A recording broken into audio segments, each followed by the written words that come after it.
Les amis, salut à tous, très heureux de vous retrouver. Écoutez bien, il se murmure à Madrid que Carlo Ancelotti pourrait changer de plan tactique, voire enlever, écoutez bien, enlever un des joueurs de la ligne offensive, un des trois de devant, Mbappé, Vinicius, Rodrigo, lequel, on fait le point tout de suite, avec monsieur Pablo Polo. Bonjour Pablo, comment vas-tu? Bonjour Alexandre, bonjour. Très heureux de te retrouver. Tu m'as murmuré à l'oreille ce matin, il se passe quelque chose du côté de Valdebebas. Dis-moi. Oui, à propos du jeu de l'équipe, Alexandre, tu dis bien qu'il y a un murmure euh, dans la tête des Carlo Ancelotti, mais il y a un murmure aussi à la tribune de Bernabeu parce que l'équipe n'arrive pas à bien jouer. C'est vrai qu'il y a des résultats.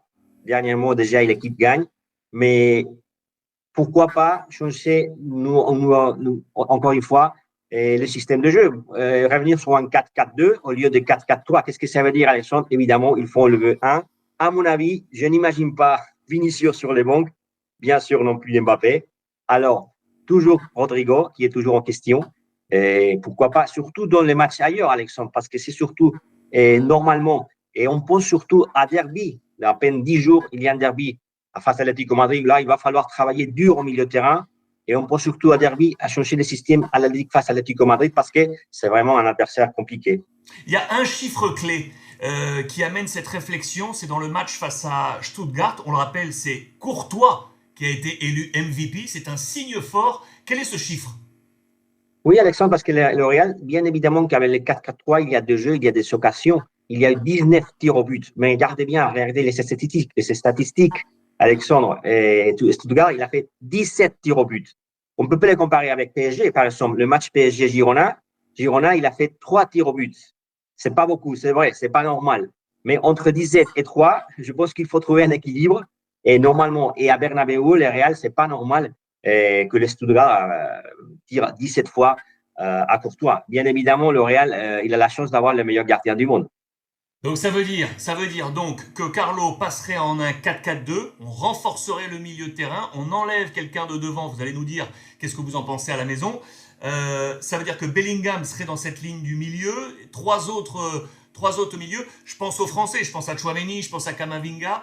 Euh, Par le passé, il a déjà fait ça, Carlo. Il a déjà fait ça. Très vite, Alexandre, je pense, je te dis, à mon avis, Chouameni, il va rester. C'est les deux joueurs qui donnent l'équilibre. Kamavinga, il va revenir. C'est très important pour Carlo Ancelotti parce qu'il va donner l'énergie, le muscle au milieu de terrain qu'il manque encore au Real Madrid. Et bien sûr, Valverde. Et toujours Kamavinga. Et toujours Bellingham, comme tu as dit. Mais il y a des joueurs, attention, qui peuvent aussi jouer au milieu de terrain. Je pense à Gouler.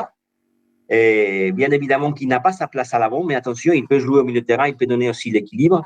Et dans le passé, on l'a vu, Alexandre, tu as bien dit. Et regardez le cas d'Isco. Isco, il a joué avec Carlo Ancelotti, il a fait enlever Gareth Bale, et il a fait jouer 4-4-2. Et avec Zidane aussi, je me souviens de la finale face à Juventus, le match fantastique du Real Madrid, 4-4-2 avec Isco au milieu de terrain. Je pense que c'est l'un des meilleures finales du Real Madrid dans les dernières années. Et je me souviens aussi de Di Maria. Di Maria, il n'avait pas sa place à l'avant. Et finalement, Carlo Ancelotti, il n'avait pas d'équilibre parce qu'il y avait aussi des joueurs très offensifs. Et Di Maria a pris sa place au milieu de terrain. Donc on comprend bien, ce murmure que Carlo Ancelotti pourrait donc changer de système tactique pour les gros matchs à l'extérieur, avec le derby face à l'Atlético Madrid qui arrive. Qu'en pensez-vous à la maison? Est-ce que vous pensez que c'est le bon plan tactique de Carlo? Et attention, lequel des trois devant viendrait à être sacrifié? Est-ce que c'est le malheureux Rodrigo qui ferait les frais de tout ça? C'est une affaire à suivre, on va vous lire en commentaire avec monsieur Pablo Polo, la grande plume du quotidien Marca. Muchísimas gracias, Pablo. Gracias. Chao.